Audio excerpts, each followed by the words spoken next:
میرے اندر ہے پاکستان، میرے اندر ہے پاکستان۔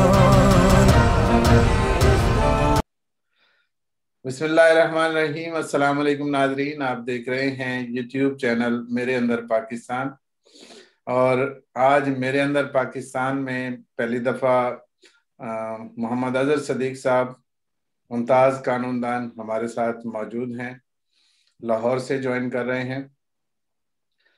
اظہر صاحب ہمیشہ فرماتے ہیں کہ باتیں تو کرنے کی بہت ساری ہوتی ہیں، ان کا تقیہ کلام ہے کہ باتیں تو بہت ساری ہوتی ہیں لیکن ان میں سے سلیکٹ کی جاتی ہیں۔ آج ہم کوشش کریں گے کہ آج ان سے تمام باتیں ہی پوچھیں، ان سے سلیکشن کی طرف نہیں لے کے آتے۔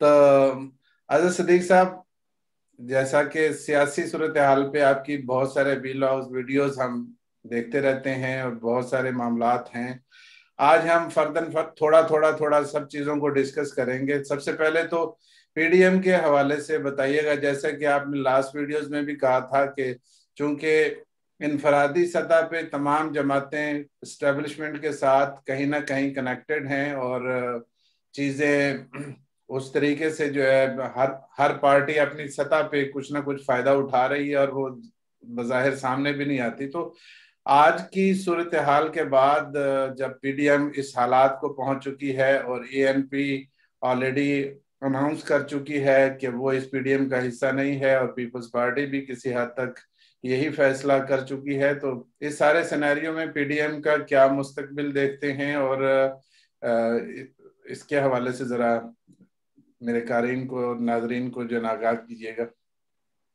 بہت شکریہ حبیب صاحب، بڑی خوشی ہوئی میرے اندر ہے پاکستان، اور بڑی کاوش کی آپ نے، باقاعدہ ملی ترانہ اور آپ کا لکھا ہوا بڑا ہمارے ہاں تو بڑا لوگوں نے اچھا کیا، پروموشن بھی چلتی رہی، لوگوں نے ڈسکس بھی کیا، اور وہ ایفرٹ آپ نے اب اس سے اگلی آپ چھلانگ لگا لی آپ نے کہا وہاں نہیں، اس سے آگے آپ نے چینل مبارک ہو بہت زیادہ، ناظرین سب کو بھی جو دیکھ رہے ہیں، اور انہیں پروموٹ کرنا چاہیے، چینل سبسکرائب بھی کریں، شیئر بھی کریں تاکہ لوگوں تک بات پہنچ سکے۔ جہاں تک ایشو ہے بات پی ڈی ایم کے حوالے سے، دیکھیں پی ڈی ایم بڑے نام آئے اس کے، بڑی باتیں آئیں اس کے بارے میں، مجھ سے کسی نے پوچھا تو میں نے بڑا واضح طور پر کہا تھا کہ یہ غیر فطری اتحاد ہے۔ لفظ میں نے غیر فطری اتحاد کا استعمال کیا تھا، اور مولانا حافظ حسین احمد نے بھی اسی بات کو دہرایا اور انہوں نے غیر فطری اتحاد کا نام دیا۔ یہ آپ کو یاد ہے 20 سپتمبر آل پارٹی کانفرنس ہوئی تھی اسلام آباد میں، پیپلز پارٹی نے کی، تو اس وقت یہ نام دیا گیا تھا۔ اور بنیادی طور پر آصف یہ سارا کام، نام کو تو مولانا فضل الرحمان صاحب نے تھے، لیکن اصل میں یہ سارا پلان جو ہے نا پاکستان پیپلز پارٹی کا تھا، کہ جو اپنے پرانے بدلے بھی اتارنا چاہتی تھی، اپنی پوزیشن بھی بہتر کرنا چاہتی تھی، اور اپنے ایک ایسا پارٹی کے طور پر آنا چاہتی تھی کہ یہ بادشاہ گھر ہیں۔ تو انہوں نے کسی حد تک ان چیزوں کو ثابت کیا، جتنے فیصلے انہوں نے کرائے، انہوں نے الیکشن کے بائیکاٹ کرنے تھے، سینٹ کا الیکشن کا بائیکاٹ کرنا تھا، سینٹ چیئرمین سینٹ کا بائیکاٹ کرنا تھا، سارے کے سارے الیکشن ہو گئے اور میں حصہ بھی لیا۔ اور استعفوں کے حوالے سے جب بات آئی، ان کا استعفے نہیں دینے، انہوں نے اپنی بات بھی منوائی، اور الٹیمیٹلی وہ اوقات کیا دکھائی پی ڈی ایم میں، یعنی پی ڈی ایم تو ایک پاکستان ڈیموکریٹک الائنس ہے، ایسوسیشن پرسر کہہ لیں، اس کی کوئی قانونی حیثیت نہیں ہے۔ جیسے اگر پولیٹیکل پارٹی کوئی ہے تو اس کی پولیٹیکل پارٹی کی اپنی آئینی اور قانونی حیثیت آرٹیکل 117 آئین پاکستان 173 اور پولیٹیکل پارٹی سے رجسٹرڈ ہوتی ہے۔ اب اس میں شاید سرکان عباسی آگے شوکاز کر رہے ہیں، میں نے ابھی تو بعد میں آگے سب پارٹیاں اٹھی، میں نے ویلاگ میں کہہ دیا، میں کہا وہ کس کیپیسٹی میں ویلاگ وہ اپنا کر رہے ہیں شوکاز، وہ کوئی سیاسی جماعت ہیں یا کسی قانون کے تحت شوکاز کیا جاتا ہے نا، ایکشن لیا جاتا ہے، آپ کس کی وضاحت طلب کر رہے ہیں؟ آپ ہیں کیا چیزوں کا مربع ہیں؟ اور وہ الٹیمیٹلی وہی ساری بات سبھی نے اٹھائی، اور اے این پی نے بھی واضح طور پر آگے کہہ دی، اور ہمت کی پیپلز پارٹی نے واضح طور پر باتیں ساری کہہ دی۔ الٹیمیٹلی تو یہ اتحاد ٹوٹ چکا ہے، جنازہ ہو چکا ہے، کل بھی ہو چکے ہیں، اب 40ویں کا انتظار ہے آنے والے دنوں کے اندر، اور ریلیف جو ہے الٹیمیٹلی عمران خان کو ملا ہے۔ لیکن ساتھ ساتھ یہ ایک بات اور ذہن میں رکھ لیجئے گا کہ بات یہاں ختم نہیں ہوتی ہے، بات اب آگے شروع ہوتی ہے۔ جہانگیر ترین کے خلاف دیکھیں، اب ٹائمنگ سیٹ کیجئے گا، جہانگیر ترین کے خلاف باقاعدہ ایک کیمپین شروع کر دی گئی ہے. میں اس سے اتفاق نہیں کرتا. جہانگیر ترین بھی اسی 80 شوگر ملوں کی طرح ہیں جس طرح 80 شوگر ملے ہیں. صرف ایک آدمی کو ٹارگٹ لے کر چلنا اور ٹارگٹ کرنا یہ میری سمجھ سے باہر ہے. اور جہانگیر ترین کو بھی اپنا یعنی یہ نہیں شو کرنا چاہیے تھا. آج MNA MPAs لے کے وہ وہاں پر پیش ہو گئے اور وہاں جو بات انہوں نے کی وہ نہیں کرنی چاہیے تھی. بیہائنڈ دی پکچر یا بیہائنڈ دی کرٹن دیکھیں، ان کی جہانگیر ترین کی مختوم احمد محمود سے ملاقات ہوئی. وہ بات بہت جلدی لیک کر دی شیلا رضا نے ٹویٹ کے ذریعے کہ زرداری صاحب سے ملاقات ہو رہی ہے. تو اس سے بیک فٹ پہ جانا پڑ گیا ہے جہانگیر ترین صاحب کو. ان کے لیے مشکل مسائل ہیں، مشکل حالات ہیں، لیکن انہیں پریشان ہونے کی ضرورت نہیں ہے. جو ان سب کے ساتھ ہوگا وہی ان کے ساتھ، وہ انوکھا نہیں ہونا. ان کا ٹیکس ریکارڈ یا ٹیکس پروفائل وہ بہتر ہے. ہنڈی یا منی لانڈرنگ سارے ہی کرتے ہیں چینی والے. اور نواز شریف خاندان کا تو یہ وتیرہ آ رہا ہے. اپنا وہ مشتاق چینی دیکھ لیں، وہ کوئی کلفے والا دیکھ لیں، کوئی گول گپے والا دیکھ لیں، کوئی ان کے ملازمین دیکھ لیں. انہوں نے جتنی اپنا حدیبیہ شوگر مل کا کیس، پھر چودھری شوگر مل، ان کا بنیادی طور پر دھندا ہی یہ ہے. تو یہ اگر دیکھا جائے تو جہانگیر ترین صاحب کو بھی بہت تیزی سے نہیں چلنا چاہیے تھا اور انہیں اس طرح کے گلے نہیں کرنے چاہیے تھے. اگر وہ سمجھتے ہیں بے گناہ ہیں تو پھر بے گناہ ہیں. اگر انہوں نے کچھ نہیں کیا انہیں پریشان ہونے کی ضرورت نہیں ہے. لیکن دوسری طرف اگر دیکھا جائے تو پاکستان تحریک انصاف اس حوالے سے گم گم کا شکار ہے. بہت ساری پی ٹی آئی کے ورکرز اور لوگ یہ بات کر رہے ہیں کہ ہم انصاف کا نظام بلا تفریق قائم کرنا چاہتے ہیں، اور کچھ لوگ ابھی بھی جہانگیر ترین کو پی ٹی آئی کے اندر دیکھنا چاہتے ہیں. تو اس سینیریو میں پی ٹی آئی کہاں کھڑی ہے؟ پی ٹی آئی جہانگیر ترین کو اپنی صفوں میں دیکھنا چاہتی ہے، یا پی ٹی آئی کا جو نعرہ ہے کہ انصاف سب کے لیے برابر ہوگا، تو اس تناظر میں پی ٹی آئی جہانگیر ترین کو بھی دیکھ رہی ہے؟ دیکھیے، عمران خان نے ابھی تک تو یہ چیز ثابت کیا ہے کہ اگر وہ احتساب کر رہے ہیں تو سب کا احتساب ہو رہا ہے، چاہے وہ کوئی بھی ہو. اس کا ثبوت آپ کے سامنے موجود ہے. علیم خان، سبطین خان، آپ نے یہ ساری تاریخ میں نیب نے انکوائریاں شروع کی، گرفتاریاں ہوئی، ضمانتیں ہوئی، بعد میں باہر آئے. ایک وقت انہوں نے جیل میں گزارا. یہاں پر ہم سب نے دیکھا ہے، سوری جی، یہ سارا کچھ ہم نے اور آپ نے دیکھا ہے. تو اس پہ تو وہ قائم ہے. اور شہزاد اکبر نے جو ساتھ پریس کانفرنس کر کے کلیئر کر دی، انہوں نے بڑا واضح کہا، انہوں نے کہا اس طرح کا کوئی، اور یہ بات بھی وہ ٹھیک کر رہے ہیں، شہزاد اکبر پرچے ہوئے ہیں منی لانڈرنگ کے، صرف جہانگیر ترین یا باقی ان کے بیٹے کے خلاف نہیں ہے، وہ سب لوگوں کے خلاف ہوئے ہیں، اور سارا کچھ ریکارڈ کے اندر موجود ہے. اس میں کوئی اتنی پریشان ہونے کی ضرورت ہے نہیں ہے، نہ اتنا کو ڈسٹرب ہونے کی ضرورت ہے. صرف سیاسی لوگوں کو سامنے رکھ کے اور وہاں کھل کے آنا چاہیے تھا. انہیں گلے کرنے کی بجائے انہیں کہنا چاہیے تھا کہ بالکل میرا دامن صاف ہے، میں ہر چیز فیس کرنے کے لیے تیار ہوں، میں سامنے آ کے فیس کروں گا، بھاگوں گا نہیں میں. اور لیکن ان کے آس پاس ایسے لوگ ہیں جو انہیں کسی اور ٹریک کی طرف لے گئے اور انہوں نے باتیں جو ایسی کہہ دی، میں نہیں سمجھتا تھا وہ باتیں ہونی چاہیے تھی. اب ان سب چیزوں کو اگر آپ سامنے رکھ کر دیکھیں تو اصولی طور کے اوپر تو عمران خان نے جو کہا اس پہ وہ قائم ہے، کام وہ کر رہے ہیں اس کے اوپر، اور اکاؤنٹیبلٹی سب کے لیے لے کر چل رہے ہیں. چاہے ان کا کوئی قریبی ہو، دوست ہو، وہ کسی کو نہیں دیکھ رہے، اسٹیٹسمین کے طور پر کام کر رہی ہیں. یہ بہرحال عمران خان نے ثابت کر دیا. حضرت صاحب فرمائیے گا، ایک سوال جو بہت گردش کرتا ہے اور لوگ بھی، اور اس تناظر میں کہ جس طرح میڈیا پورٹری کر رہا ہے، جس طرح اپوزیشن بیانیاں دے رہی ہے، ان ساری چیزوں سے ایک چیز ایسے لگتی ہے یا دکھائی جا رہی ہے کہ پی ٹی آئی گورنمنٹ نااہل ہے، نالائق ہے. اس نے کوئی ترقیاتی کام نہیں کیے، اس نے کوئی ڈیولپمنٹ نہیں کی، پاکستان کی معیشت کا بیڑا غرق کر دیا. کیا آپ ایک غیر جانبدار تجزیہ دے کے ابھی تک کی پی ٹی آئی کی گورنمنٹ کے اوپر کچھ ناظرین کو بتا سکتے ہیں کہ یہ کس حد تک کامیاب ہوئے ہیں اور کس حد تک ان کے ناکامی ان کے زمرے میں آتی ہے؟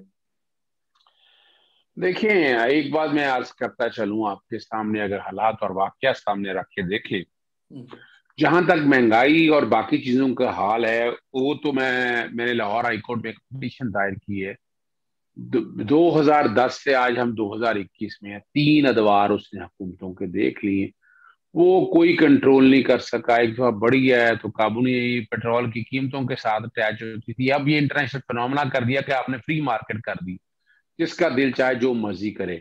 یہ غلط ہوا ہے۔ اکانومی کو یا مارکیٹ کو فری مارکیٹ نہیں کرنا چاہیے۔ اسینشل کموڈیٹیز کی حد تک جو ہے نا، دال، سبزی، روٹی، کپڑا، چینی، یہ ان سب چیزوں کو گورنمنٹ کے کنٹرول میں رہنا چاہیے۔ قانون بھی یہی ہے۔ ابھی چینی کی قیمت 80 روپے مقرر کی ہے، وہ لگا کے زیادہ مقرر کی ہے۔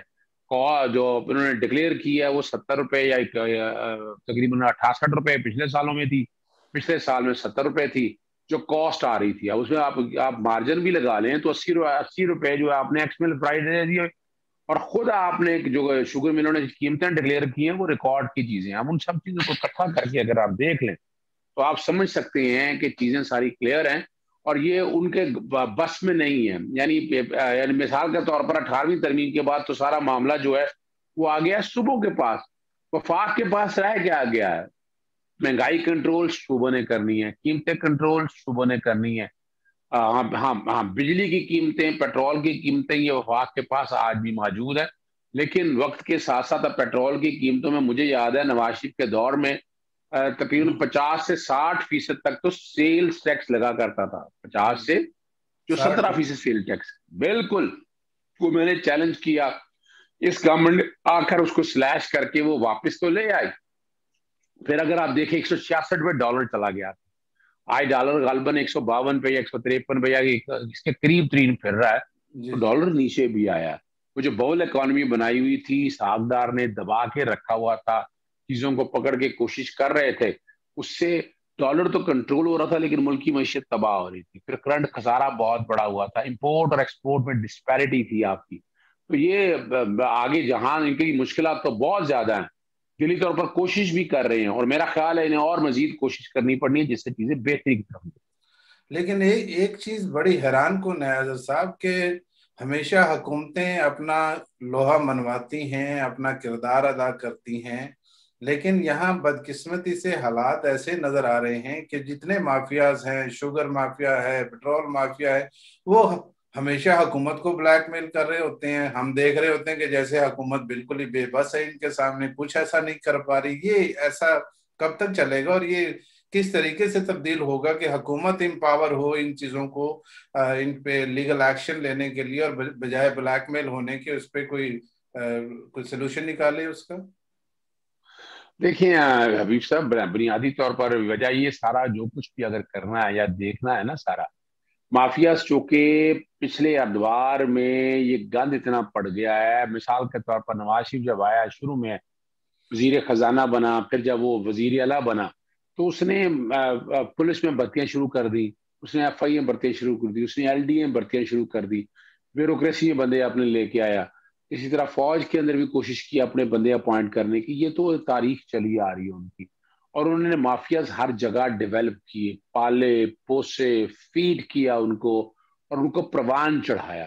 اب یہ سارے معاملہ جب اس کو جگہ پر کوئی دوسرے بندے نے آ کر جگہ لینے کی کوشش کی تو اسے آنے نہیں دے گئے اس سے، یعنی یہاں پریشر ڈالا کہ رشوت نہیں لینی، وہ رشوت کا ریٹ بڑھ گیا۔ آپ نے کہا کہ جناب یہ کام جائز طریقے سے ہونا ہے، اب جائز طریقے سے تو کام آپ کو پتا ہوتا نہیں ہے، تو اس کے ریٹ ڈبل ہو گئے۔ اب وہ کہاں کہاں توجہ دے؟ ایمانداری تو ہمارے میں نسل قوم نہیں ہے نا ہم لوگوں میں، تو ان چیزوں کو لے کر عمران چل تو رہا ہے، اور پھر ان کی چوائس غلط۔ عثمان بزدار کی چوائس میں سمجھتا ہوں بہت غلط چوائس ہے۔ ایڈمنسٹریٹر زیرو ایڈمنسٹریٹر ہیں، بیوروکریسی میں وہی لوگ جو پی ایم ایل این کے دور میں قریب تھے، جو رپورٹ آج بھی رپورٹ جو ہے وہ نواز شریف کو یا شہباز شریف کو کرتے ہیں۔ بیوروکریسی کے اندر لوگ موجود ہیں۔ آج ان کا ایک بڑا اہم آدمی جو ہے احد چیمہ، اس کی لاہور ہائی کورٹ سے نیب میں ضمانت ہو گئی ہے۔ اس سے پہلے اگر آپ دیکھیں اپنا ضمانت کا دور چل رہا ہے، ضمانت ان کی بھی ہو گئی، اپنا کیا نام ہے اس کی، میرے ذہن سے نکل گیا، ابھی کل ہی ضمانت ہوئی ہے، اور وہ بھی ضمانت ہو گئی ہے۔ اب اٹھا کر دیکھیں آپ اس میں تو وہ تو یعنی حالات اور واقعات اس طرف آ رہے ہیں، نظر آ رہے ہیں، چیزیں جس طرف چل رہی ہیں نا، تو بڑا میرے کو مشکل راکٹ سائنس نہیں ہے ان کے لیے، وہ یہ چیزیں ساری ہو رہی ہیں۔ لیکن ان سارے حالات کے اندر ہم بار بار دیکھ رہے ہیں سوشل میڈیا کے اوپر بھی، اور ویسے ہمارے وزیر اعظم عمران خان صاحب نے بھی اس چیز کا شکوہ کیا ہے کہ عدلیہ کا کردار کوشچن مارک ہو رہا ہے، کہ جس طریقے سے ضمانتیں دی جا رہی ہیں، جس طریقے سے انصاف کی راہ میں چیزوں کو اس طریقے سے سر انجام نہیں دیا جا رہا جو اس کی حقیقت بنتی ہے۔ تو اس حوالے سے آپ کا کیا رد عمل ہے کہ عدالتیں واقعی اپنا کردار ادا کر رہی ہیں، یا عدالتوں میں مزید جو ہے چیزوں کو قانونی شکل دینے کی ضرورت ہے؟ دیکھیں ہمیشہ سے نا پاکستان پیپلز پارٹی جب اپنے ججز ہائی کورٹوں میں لگائے تو الجہاد ٹرسٹ آیا یا اشرف افریدی کیس آیا، جس طرح وہ ججز نکال دیے گئے۔ نواز شریف نے بھی ہمیشہ ججز اپنے جس طرح بھی لے کر آیا، وہ عدالتوں کے اندر موجود رہے۔ افتخار محمد چوہدری صاحب کے دور میں جب تحریک چلی تو 105 ججز نئے آئے، اور سب سے زیادہ ٹربل کریٹ جو ہے نا انہی پرابلمز کی وجہ سے آئی۔ آپ جو مثال کے طور پر ابھی آپ نے نیب کے کورٹ دیکھا، جب رانا ثناء اللہ کی بیل کی میں بات کر رہا تھا کہ رانا ثناء اللہ اور بیل لے گئے، حالانکہ بڑا سٹرونگ کیس ہے اور وہ سپریم کورٹ میں گیا تو بیل ان کی کینسل ہو جائے گی۔ اور اب اے این ایف کا کیس اگر دیکھ لیں، جولائی 2019 کا پرچہ ہے اور ابھی تک فرد جرمی عائد نہیں ہونے دی، اور 3 اپریل کو سے پہلے ججی تبدیل ہو گئے، نیب کے ججز بھی تبدیل ہو گئے۔ اب یہ معاملہ اب بٹوین دی لائنز ہی میں کہنا چاہتا ہوں، میں ذرا کھل کے باتیں نہیں میں کرنا چاہ رہا، لیکن یہ ہے کہ کسی نہ کسی طریقے سے وہ چیزوں کو مینج کرتے ہیں، مینوور کرتے ہیں، اور اپنی فیور میں ایڈوانٹیجز لیتے ہیں۔ صحیح، لیکن بات تو پھر وہیں پہ آئے گی کہ عدلیہ کے اوپر تو پھر لوگ سوال اٹھائیں گے کہ اگر یہ ایسے لوگ راستہ نکال لیتے ہیں اور اپنے بچاؤ کا طریقہ اختیار کر لیتے ہیں، تو عدلیہ جب ایسے راستے فراہم کرنے میں کوئی اپنا راستہ دے گی تو عدلیہ کے اوپر سوال اٹھیں گے، جس طرح عمران خان صاحب نے بھی کہا کہ اب ہم کیا کر سکتے ہیں کہ جب عدالتیں ان کو ریلیف دے دیتی ہیں۔ دیکھیں باتیں صحیح، عمران خان صاحب نے تو سیاسی بات کی ہے، قانونی بات ہے کہ ہم نے سمپل انڈرٹیکنگ کے اوپر نواز شریف کو بھیج دیا، پیریوڈک رپورٹس ہم نے لگائی نہیں، ملک میں اس وقت بھی کہہ رہا تھا کہ ملک سے چلا جائے گا، واپس نہیں آئے گا۔ میری میڈیا ٹاکس اور میرے وی لاگز ریکارڈ کے اوپر موجود ہیں، جہاں بھی میں نے گفتگو کی ہے۔ جی ناظرین، نہایت معذرت کے ساتھ کہ ہمارا ویڈیو ختم ہونے سے پہلے ہی محمد اظہر صدیق صاحب کے ساتھ رابطہ منقطع ہو گیا ہے، تو لیکن چونکہ ویڈیو اپنے اختتام کو پہنچ چکی تھی تو ہم کوشش کریں گے کہ اگلے وی لاگ کے اندر محمد اظہر صدیق صاحب کو لیں، اور جو باتیں ابھی تشنگی کا باعث تھی تو ہم ان کو مکمل کریں گے۔ تو اس کے ساتھ ہی ہم اجازت چاہیں گے۔ پروگرام کو دیکھنے کا بہت شکریہ، اور ہمارے چینل کو ضرور سبسکرائب کریں اور بیل آئیکن کو پریس کرنا مت بھولیے گا۔ اپنا خیال رکھیے گا۔ پاکستان زندہ باد۔